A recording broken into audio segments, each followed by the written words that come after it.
Hey everybody, Jonathan here, and I wanted to do a Gen Con recap for you guys. The couple friends that I went with and I all got back yesterday evening. So, a lot of unpacking, a lot of settling in, sleeping in this morning. It was a very fun but tiring experience. I was looking at how many steps I'd taken. My phone automatically tracks that, and it was comparable to about a week or so prior to the trip when I had run about 7.5 miles. I don't know if I've mentioned it in these videos, but I do like to run, especially when the weather is nice. Ran my first half marathon nonstop earlier this year, and I have another one coming up in October. I would like to try a full marathon at some point, but when it comes to the time commitment, what's necessary just to train up to it, because if you think, a full marathon, that's going to be 4+ hours, probably, closer to 5 hours. My half marathon time is just over 2 hours, 2 hours and 12 minutes, I think is how long the other one was, and you're just going to slow down over time. So I would expect my full marathon time to be, 4.5 hours or so, give or take, 5-10 minutes. But the time commitment, so that's just the race itself, and then training for it, you're talking, hours and hours and hours each week. So I would like to run a full marathon, but I think that's going to be a once sort of thing. A half marathon, I think, is where I max out.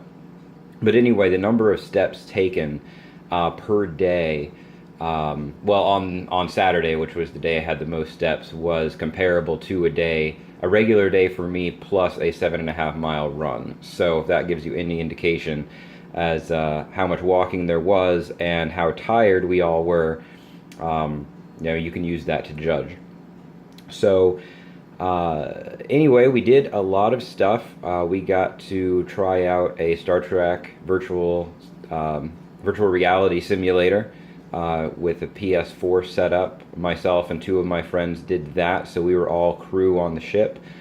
We were trying to get into Artemis, but it was sold out basically for the time slot that we needed, and so we did kind of an Artemis-like sort of simulator, which was pretty cool.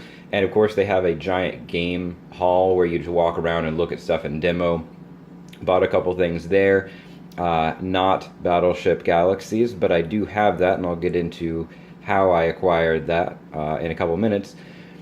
So we spent a lot of time walking around there. I did have the opportunity to sneak in one Axis and Allies game, unlike at Origins, where I just kind of went on the trip by myself, and so I could schedule whatever I wanted, whenever I wanted.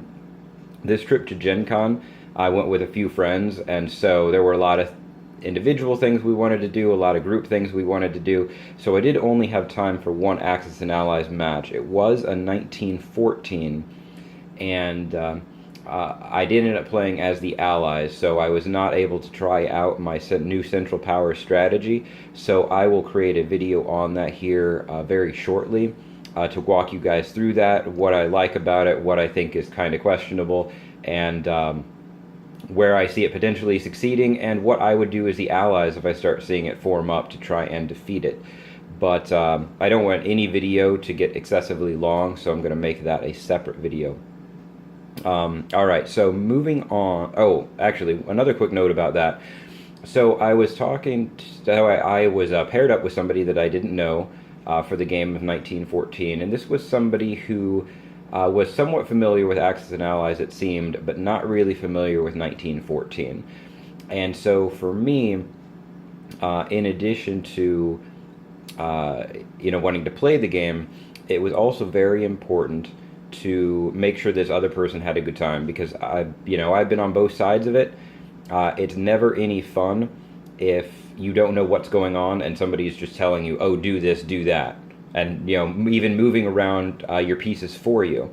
It's no fun. You're not going to want to come back, and it benefits all of us in the Axis and Allies community to have more people interested in the game, and nobody is going to want to come back after an experience like that. So I took this gentleman under my wing, and we both played as the Allies. I was England and France, and he was Russia, Italy, and the United States. And anytime he really started going off the reservation, of course, I nudged him back to where he needed to be. But for the most part, I let him do, what he wanted to do, offered advice, but didn't tell him what to do. And he seemed to have a much better time.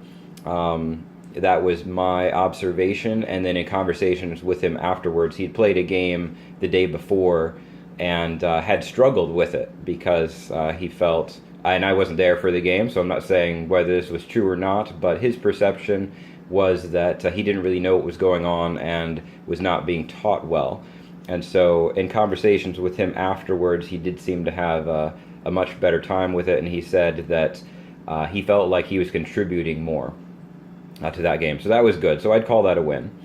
Now moving on a little bit, you'll see I actually have 1914 under 1942 second edition, and that's because when I pack this up and start my 1914 strategy video, I just wanted to have the map out. But I have 42 out because the final day of GenCon, Greg Smorley, who runs all the Axis and Allies tournaments, has a raffle. And basically what happens is if you play a game, you get a raffle ticket. If you play 2 games, you get 2 tickets. 3 games, 3 tickets, and so forth and so on. And then I had thought there'd be a handful of prizes, but when I got there Sunday around noon, there was just a table full of prizes. A lot of Axis and Allies stuff, ranging up from global, so your Europe and Pacific combined, on 1914, 1942, 1941. They had one anniversary edition. And they also had, T-shirts, hats, things like that. And as well as some non-Axis and Allies games, such as Battleship Galaxies. So I won this in the raffle. You can only win once. So once your name's been drawn, if it gets drawn again, it's just discarded and new name is drawn. There were enough prizes that most people, I think, got something. I don't know that necessarily everybody got something, but I think most people did get something, just based on the number of prizes that were available, which I very much appreciated what all was there.